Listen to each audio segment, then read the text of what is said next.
আর নবী মুস্তাফা সাল্লাল্লাহু তাআলা আলাইহি ওয়াসাল্লাম হযরত বিলালকে ডাক দিলেন, বলছে বিলাল, ও বিলাল, মক্কা নগরের মধ্যে চলে আসো রে বিলাল।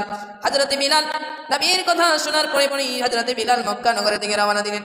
বলছেন, ইয়া রাসূলুল্লাহ, ইয়া হাবিবাল্লাহ, নবী গো, আপনি আমাকে ডেকেছেন গো নবী। বলেন গো নবী, কেন ডেকেছেন? আমার নবী মুস্তাফা কয়, বিলাল রে, ও বিলাল, তুমি কাবার ছাদের উপরে ওঠো রে বিলাল, তোমার একখানা আজান শুনতে চাই। হযরত বিলাল কাবার ছাদের উপরে উঠে গেলেন।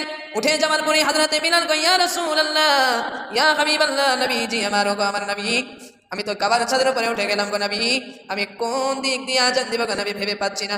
হযরত বিলাল বলে, ইয়া রাসূলুল্লাহ, ইয়া হাবিব, আমি যখন কাবার নিচে ছিলাম তো আমি তো কাবার দিক দিয়ে আজান দিতাম গো নবী, এখন তো আমি কাবার ছাদের উপরে গো নবী, আমি কোন দিক দিয়ে আজান দিব গো নবী আমি ভেবে পাচ্ছি না গো নবী। আমার নবী মুস্তাফা বলেন, বিলাল, ও বিলাল, তুমি শোনো, তুমি আমার দিক দিয়ে মুখখানা করে আজান দিয়ে দাও। মহব্বতে হবে না সুবহানাল্লাহ।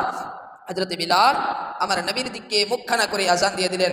আমার নবী কই, বিলাল, আমি তো কাবা, তুমি আমাদের দিকে মুখখানা করে আজান দিয়ে দাও। হযরত বিলাল আমার নবীর মুখের দিক দিয়ে আজান দিতে শুরু করলেন। জোরে বলেন সুবহানাল্লাহ, মাশাআল্লাহ।